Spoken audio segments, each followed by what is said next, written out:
E aí galera, beleza? Sejam bem-vindos aqui para mais um vídeo do canal Gui Futebol. E rapaziada, no vídeo de hoje a gente vai estar reagindo aí ao programa Linha de Passe, galera, da ESPN, sobre o assunto, né? Eles falando do Flamengo, galera, do jogo de ontem contra o Atlético Paranaense, jogo difícil, jogo pegado e sobretudo, jogo muito polêmico, com muitos erros de arbitragem. Eles vão analisar também sobre isso e, claro, sobre o futebol, né? A vitória do Mengão de 2-0 em cima do Atlético e a classificação para a semifinal.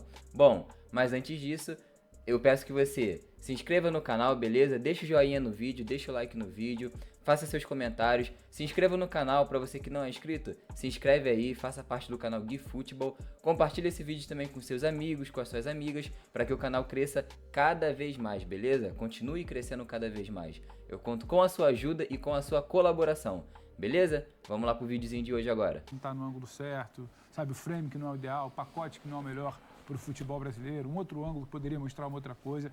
Então, assim, trata-se muito mal o jogo. A gente até quer falar de jogo, mas trata-se muito mal o jogo, não só aqui, mas como no contexto sul-americano também. Então, não tem como fugir também. A gente debate o jogo, mas precisa pensar onde ele acontece, em que circunstância ele acontece. O esforço que fazem para a coisa ficar ruim também é grande. Com certeza, teremos espaço para tudo isso e temos espaço também para reivindicações dos clubes, a modelo do que aconteceu antes no Palmeiras, que havia dito que não falaria depois do jogo contra o Flamengo, né, no Campeonato Brasileiro. Agora é o Flamengo que se posiciona dessa maneira em protesto à arbitragem. Por determinação da direção de futebol, atletas e o técnico Jorge Sampaoli não concederão entrevista após a classificação do Flamengo na Copa do Brasil. Trata-se de um protesto pelos erros repetidos e absurdos durante a partida. Abrir o bico funciona, Paulo Calçade? Só faltou escrever ali a verdade.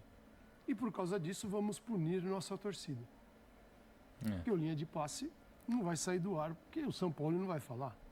Nós vamos continuar a linha de passe aqui, com a baita audiência que ele tem sempre. Então o Flamengo... Só que vamos ter que falar mais. O Flamengo pune a torcida dele. Jesus. Gente, como o Palmeiras pune a torcida, o Palmeiras pune a torcida dele, o Flamengo pune a sua torcida. O Flamengo tem uma torcida pequena, né? 50 milhões, 40 milhões de brasileiros. O Flamengo resolveu punir a torcida. O Palmeiras também.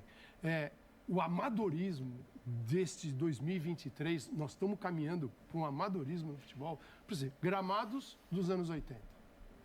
Tabela dos anos 80. Cartolas de 1900. Os caras eram melhores lá. Os caras que fundaram os clubes eram bem melhores, eram os senhores tal. Então, gente, nós estamos indo para um amadorismo que a gente fala aqui em todos os programas, que é absurdo. Alguém no Flamengo não conseguiu, no auge da sua emoção, daquela pilha, pensar que eles estão punindo o torcedor deles. Porque o torcedor hoje está feliz. Ele quer ouvir o Sampaoli, ele quer ouvir o Arrascaeta, ele quer ouvir o Gabigol, que marcou 2 gols. Compra, Calçade. Não, o torcedor compra a máxima da diretoria de que é um protesto. Porque o que piora ainda mais a situação, né? Ela fica ainda pior, não é que ela fica legal, ela fica pior. Né? Então, eu lamento profundamente, né, que o Flamengo acabe punindo sua torcida, protesto. Eu fico imaginando protestar e quem é o atingido? Pergunta é, quem está sendo atingido por essa decisão? A CBF? O árbitro do jogo saiu pé da vida porque o Flamengo não vai dar entrevista? Não sei. Mas deixa pra lá. Eu estou vendo assim, a gente caminhar para um amadorismo, né, absurdo de vários clubes brasileiros. Isso está presente em vários clubes. Né? Então me preocupa um pouco, porque eu não sei onde vai. Sabe por quê? O Atlético acabou de vender Vitor Roque por uma fortuna de um preço de mercado internacional verdadeiro para valer. O Flamengo contrata jogador e vende jogador por preços incríveis de mercado internacional de quem tem força. Aí vem para um jogo e toma uma atitude que é ridícula, né? Mas vamos falar do jogo. É que isso não entra, né, cara? A gente precisa andar para frente, evoluir. A gente está voltando para os anos 80. Mas tudo bem. Vitor Birner, você que é um homem livre, que ninguém manda em você, não vai ter jeito hoje, porque a imagem se sobrepôs a nós, Vitor Birner, sobrepõe a nossa vontade e enche a tela do linha de passe com um gol anulado de Gabigol e o protesto da diretoria do Flamengo. Birner, boa noite para você. Tudo bem, Dani? Boa noite a você. Desculpe, boa noite ao Pedro. Boa noite. Jean, professor Calçade, aos fãs e às fãs do esporte. Você quer que eu comece pelo lance de cara, é isso? Por favor, é o que está na tela. É difícil, hein? Porque eu olho o lance primeiro e eu acho que o árbitro errou feio. Aí vem as linhas do VAR, são traçadas. E elas também são difíceis de entender se foram traçadas corretamente. Porque eu comecei a ouvir algumas pessoas, né? Num ângulo parece que ele sai bem de trás. No outro parece que a linha é traçada não no lugar exatamente correto, né? É muito dúbio, né? E eu acho que quando o lance é dúbio fica essa decisão de campo em primeiro lugar, mas eu sou incapaz de dizer se houve ou não houve impedimento. A minha primeira impressão é que o gol foi legal. Minha primeira impressão. Revendo, eu não sei se ele foi legal, se não foi, não sei, é dúvida mesmo. Adoraria ter uma opinião aqui para poder dizer foi ou não foi. Adoraria ter essa opinião, mas eu realmente não tenho, não consigo. Se eu disser que foi, eu vou dizer sem convicção. Se eu disser que não foi, eu vou dizer também sem convicção. Mais relevante, acho, foi o bom jogo. Eu gostei muito do jogo, tá? É muito duro segurar o Atlético, muito difícil. Acho que o Flamengo tem problemas e lamento o São Paulo não poder falar.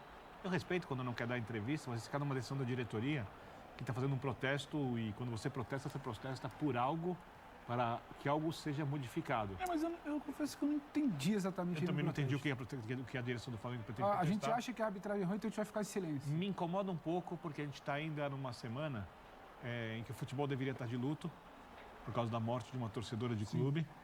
A impressão que eu tenho é que isso fomenta os nervos, os ânimos dos torcedores, assim. Assim como a torcida. Num lance que eu estou falando aqui que é dúbio, não dá para dizer que o Flamengo não é líder do Campeonato Brasileiro por causa da arbitragem. Não dá para dizer que o Flamengo está fora da Libertadores porque não está e que o Flamengo não estará na semifinal da Copa do Brasil porque está. E conseguiu a classificação, porque hoje num jogo em que a técnica superou o coletivo, porque coletivamente o Atlético foi melhor que o Flamengo com algumas dificuldades, a marcação da jogada aérea do Flamengo hoje foi fraca, só que o Flamengo é um time que às vezes faz jogos muito bons, outras vezes oscila um pouco, e o que me chama atenção de maneira muito positiva é que esse time parece que readquiriu a confiança. Parece que esse time, quando está sendo pressionado, ele pode até tomar um gol, mas não parece ser aquela equipe que ia para o córner quando estava numa situação muito difícil. Ele continua jogando, ele continua tentando fazer o que o técnico quer, ele continua pensando o jogo, com alguma dificuldade de executar coletivamente um jogo super rebuscado que o São Paulo quer que seja feito. Então eu vejo tantas notícias boas nessa atuação do Flamengo, vejo notícias muito boas na atuação do Atlético, a não ser na questão técnica, principalmente na finalização. E a arbitragem brasileira, mais câmeras, uma linha do VAR, um equipamento do VAR de melhor qualidade. Um é o lado humano do VAR, quem opera. A gente tem tido problemas no Brasil. O outro é a tecnologia do VAR. Estou falando especificamente da ferramenta. Também é complicado. Da quantidade de câmeras, câmeras, a outra quantidade de câmeras. Então, um jogo, uma final de campeonato tem 40 câmeras, é um tipo de VAR, muito mais qualidade, mais imagens. Um jogo que você transmite pode ter 24, outro pode ter 12. Você vai mudando a qualidade do VAR com a quantidade de câmeras. Você deixa de ofertar ao VAR. E essa é uma outra questão, né? O VAR deveria funcionar com as imagens de quem transmite. Pode ser nossa, de Sport TV, da Globo, não importa. Eu digo, o VAR não deveria funcionar com imagens próprias. Aí é uma outra questão muito mais difícil, porque você vai instalar em todos os estádios e tal. Esse estádio é um dos mais modernos do Brasil. Estádio, uma qualidade altíssima. Mas as imagens estão presas à transmissão. Capturado.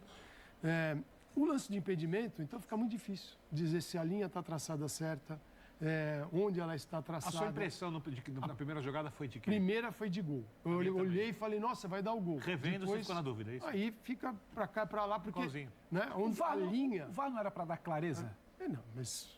Então, mas... Eu não sou contra VAR, eu digo neste caso, sou a favor do VAR. Claro. Eu sou contra querer demonizar o VAR agora, numa situação específica, a gente falando muito tempo. Desse ponto, tá salvando de questionar o VAR. O VAR veio, cai e que ele seja melhorado. O VAR é muito questionável. Só pera lá.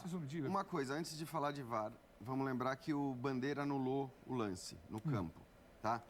Pode ter errado. E eu fiquei com essa impressão. Depois do final do lance, né? Momento. Diferente do jogo de Palmeiras e Flamengo, por exemplo. Ele esperou o lance terminar e levantou a bandeira, marcando o impedimento que pode ter sido equivocado, e essa foi a minha impressão num primeiro momento. A questão, eu acho que assim, em todo lance de arbitragem como esse, a gente analisa sempre sobre o viés do prejuízo ou do benefício. Prejuízo para X, benefício para Y. E nunca sobre o viés da solução.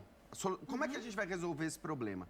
Primeiro, a gente não vai resolver, porque outra impressão com a qual eu fiquei é que na hora que o VAR traça as linhas, isso já é uma melhora, porque a gente tem pelo menos a imagem das linhas sendo traçadas. Na hora que o VAR traça a linha, ele traça essa linha no braço do Gabigol e não no ombro onde deveria ser. O que é, em tese, prejudicial ao Flamengo também. Exato. Porque coloca a linha do Gabigol mais para frente. Ainda assim, e tem um tweet do nosso companheiro Vitor Canedo, que coloca ali, porque como a linha foi traçada, ele congelou no momento em que a linha estava de fato no ombro e não no braço. E ainda assim, aquela linha milimétrica fica à frente da linha do jogador do Atlético. Portanto, seria impedido mesmo naquela linha. Não adianta pegar imagens de duas câmeras completamente fora do eixo para argumentar que ele estava impedido. Fora do eixo é ridículo colocar essa para argumentar que ele estava impedido ou que ele estava em condição legal. A questão é, como que se resolve isso? Porque não vai ser com essa linha milimétrica que a gente vai resolver alguma coisa. É muito fácil resolver. E a Premier League resolveu. Privilegiando o gol. Engrossa a linha. Exatamente. Para Se privilegiar. elas se tocarem, Engrossa a linha. claramente, acabou a conversa.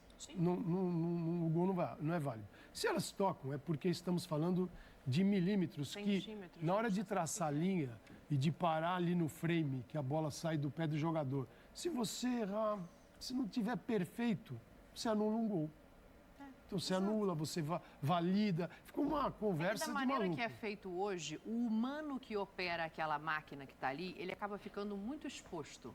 Porque qualquer frame para um lado ou para o outro, ou qualquer centímetro a mais para um lado ou para o outro, passa a ser um erro humano. Eu tenho um ponto que é o mesmo do Jean.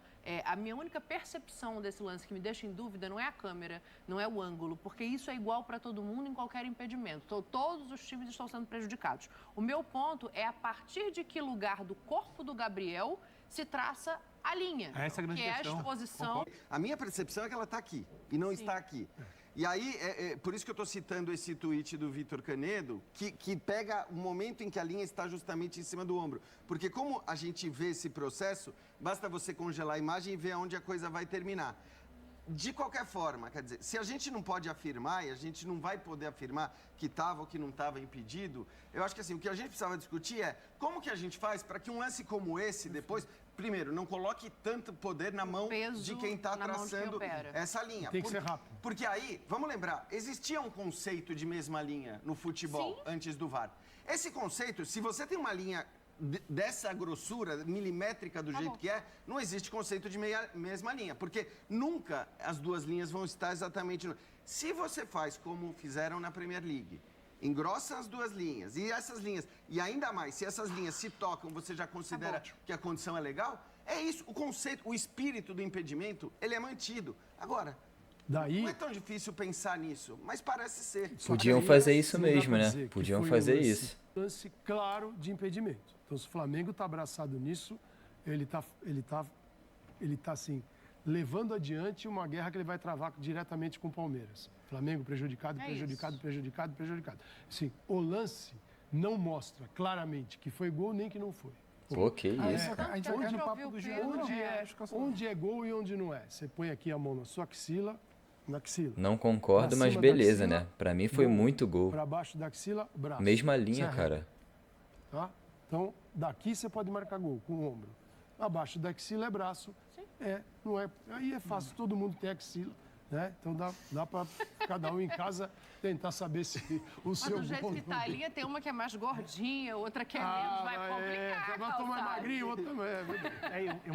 É uma pena a gente ter que, por exemplo, abrir o programa falando tanto sobre isso, porque, para mim, uma senhora classificação. Foram jogos muito duros. Também acho. Os dois jogos. Os dois jogos, o Atlético sai vendeu com muito 4-1, caro os cara. resultados. O Atlético hoje, dentro da área do Flamengo, finalizou 18 vezes.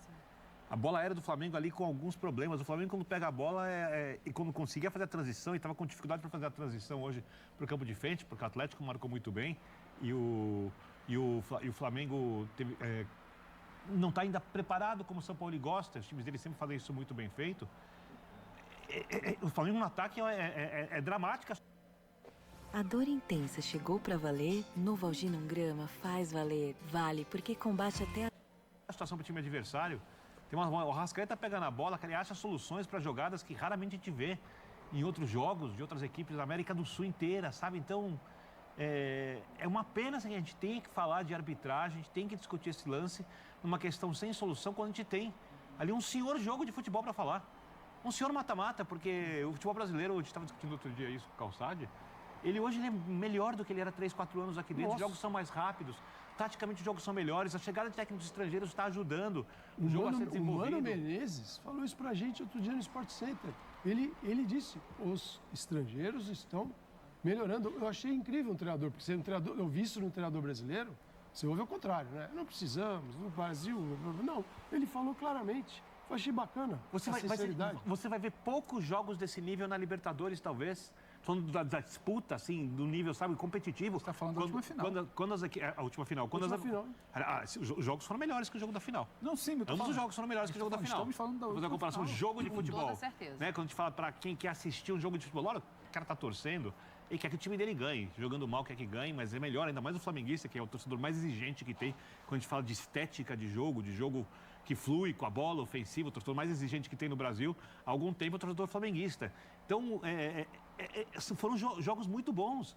Você não vê, por exemplo, eu gosto do futebol argentino, você não vê jogos desse nível no Campeonato Argentino. Você não tem duas equipes que sejam capazes de competir nesse nível. Você pode ter um jogo aberto, que tem espaço, aí criam muita chance de gol aqui, acolá. A gente teve antes, por exemplo, o jogo do Grêmio e Bahia.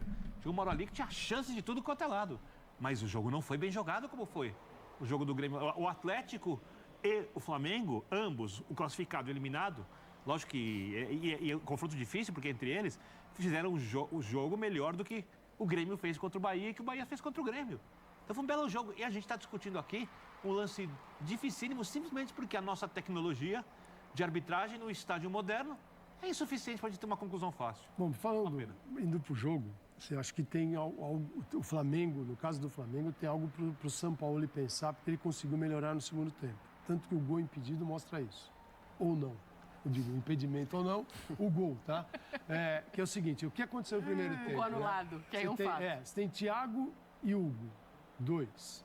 Aí você tem Everton Ribeiro, Só uma observação, Arrascaeta. desculpa, Calça, mas só pra gente ratificar aqui a informação, o Thiago Maia entra de última hora porque o Pulgar sente adutor ou abdutor, vou checar aqui, sente a coxa no aquecimento. Que era até, e vinha sendo titular. Então você tem Thiago e o Hugo, aí tem Everton, da direita para a esquerda, Everton, Arrascaeta e Gerson. Né? E o Flamengo veio, e o Gabigol à frente. O Flamengo vem e naturalmente é muito forte do lado esquerdo, tem o Ayrton Lucas, tem o Arrascaeta, que fazia um movimento até para a lateral, mas o Ayrton Lucas se aprofundou pouco, primeiro ponto. O Gerson também nesse setor. Em alguns momentos, até o Everton Ribeiro, se olhava, estavam os 3 meias do Flamengo do lado esquerdo. Que é muito uma coisa do São Paulo. E depois veio até o Davi Luiz. Ia para o Gabigol, porque não havia o Gabigol na área e nenhum jogo para deixar o Gabigol de frente a frente com o goleiro. Não é Gabigol de costas, né? Gabigol não joga girando, joga aquela bola que sai. Poxa, Everton Ribeiro, Arrascaeta, Gerson, é para produzir. E aí tem 2 problemas. Um é do trio, que se desloca para o lado, o outro é do Gabigol, que precisa, é um gatilho. O teu centroavante, o gatilho é o movimento centroavante, a bola sai do meia. E caras que têm muita habilidade. Se for o primeiro tempo, aí vem o gol. Segundo tempo, é um Gabigol já mais no centro do ataque. Tanto que aquela jogada é a jogada em linha de zagueiros, né, buscando aprofundar, e ele faz assim o gol que não foi validado. Então, ajustes que o São Paulo vai ter que fazer para o futuro quando tiver Gabigol. Com o Pedro é mais esse jogador de se aprofundar, de dar essa oportunidade. Mas você não tem impressão, como eu, que o encaixe do Gabigol, em tese, é o melhor? Pela característica? Se a gente fala assim no idioma que eles conversam, assim, Gabigol, Arrascaeta, Gerson, Everton Ribeiro, é o mesmo. O Pedro já fala um pouquinho diferente. Porque tem as associações e a jogada em velocidade. Exatamente. Que você fala. Mas aí é ajuste que ele conseguiu fazer no segundo tempo e melhorou. Eu fico pensando o seguinte, o Birner citou uma coisa, o Pedro Carioca, como eu, também está acostumado a ver essa exigência da torcida do Flamengo. Eu tenho muito a sensação de que hoje o São Paulo arma um time, Pedro, para administrar um pouco esta vantagem também, e por isso ele coloca esses 3 homens de meio campo, por mais que isso fosse significar chegar menos à frente. Ele tinha um gol de vantagem, ele estava na casa do adversário e ele conhece bem esse adversário. Então, para mim, também é uma tentativa de administrar o resultado. Eu vi torcedor do Flamengo irritado com o primeiro tempo do jogo, que assim, mas o Flamengo vai ficar jogando assim? Porque a exigência é muito grande, mas é uma estratégia. Então, mas Eu acho que tem uma... Vai lá, Pedro. Não, eu acho que tem uma situação. São Paulo ele não tem uma confiabilidade, vamos assim dizer, no seu sistema defensivo. Ele não tem um time hoje para administrar a vantagem. Recentemente, ele fez uma opção de não jogar com meias. Não deu certo, não funcionou. Sim. E o Atlético, se você pega para ver o Atlético hoje, ele dá todos os indícios, todos os sinais que ele repetiu uma postura que ele teve contra o Corinthians em casa, contra o Alianza Lima em casa, e que ele precisava fazer resultado hoje, ele ia ter, de novo, tentar ter a bola. Eu acho que é uma opção. O Flamengo, quando atrai adversário, ele sofre muito. Ele sofre. Não tem ainda uma defesa bem postada para falar, não, eu consigo segurar aqui e espetar com velocidade e qualidade. Então, ele faz uma opção. Toda a amostragem dele de data FIFA para cá, meu time rende melhor. Com ou sem bola, tendo que marcar ou tendo que propor, com 2 meias. Eu acho que ele tem essa opção. Ele faz essa opção hoje. E ele acaba fazendo um ajuste que eu acho que ele faz ali. Ele tem Gerson, ele tem Everton, ele tem Arrascaeta, ele tem Gabriel. Ele tem Vitor Hugo. Esse Vitor Hugo, em alguns momentos com o Sampaoli, ele teve um pouco mais adiantado. Hoje ele dá um passinho atrás, ele joga quase que com o Thiago Maia ali. Não sei se foi exatamente uma opção de cima da hora quando ficou sem o Pulgar, se já seria Pulgar com o Vitor Hugo, mas o desenho de início de jogo é Thiago e Vitor. Não seria essa opção. Porque ele sabe que ele precisa proteger, Pedro, porque a linha de 4 dele ali ainda carece de um pouco mais de ajuste. Bom, rapaziada, então foi isso. Eu espero que você tenha gostado do vídeo. Cara, algumas coisas ali eu concordo, outras não. Outras eu acho que eles puxaram a sardinha demais. Sobre a questão ali do impedimento, o cara fala que a primeira impressão dele é que era gol. A segunda ele já não tinha certeza. Pô, gente, que isso? Claramente ali o Flamengo, pelo menos nesse lance, o Flamengo foi garfado, cara. Foi muito gol. Mesma linha. Aí eu concordei com a parte que eles falaram ali sobre as linhas da Premier League, né? Que eles engrossam um pouco mais. Porque, cara, a beleza do futebol é o quê? É o gol, cara. Você tem que privilegiar o gol. Entendeu? Pô, o lance daquele, cara, ajustadíssimo, Gabigol e Thiago Heleno. Aquilo, se fosse na Premier League, era gol, com certeza. Eles não dariam impedimento. Mas aqui eles deram impedimento. Sobre a questão também da linha do VAR, totalmente torta. A linha do VAR totalmente torta. Não tem nem questão de ângulo, nada disso. Torta, cara. Eles não colocaram a linha no ombro do Gabigol. Colocaram, pô, aqui, ó. Sabe, aqui na manga. Era aqui, ó. O ombro é aqui. Eles colocaram aqui. O jogador não pode dominar a bola aqui. Sem sentido nenhum. Algumas coisas eu concordei, outras não. Deixa aí nos comentários o que você concordou e o que você discordou. Eu vou estar vendo e vou estar te respondendo, beleza? Mas, galera, bom, no mais, esse é o vídeo de hoje. Eu espero de verdade que você tenha gostado. Eu vou ficando por aqui, tá? Mas antes, deixa o like aí no vídeo, deixa o joinha, vai me ajudar demais. Faça seus comentários também. Se você não é inscrito no canal ainda, se inscreva, faça parte aqui do canal Gui Futebol, tá bom? Se inscreva no canal, ativa o sininho das notificações, beleza? Compartilhe o vídeo também com seus amigos, com as suas amigas, para ajudar o canal Gui Futebol a crescer cada vez mais, beleza, galera? Eu conto com a sua ajuda e com a sua colaboração. Eu vou ficando por aqui então, um forte abraço, tamo junto, valeu e fui!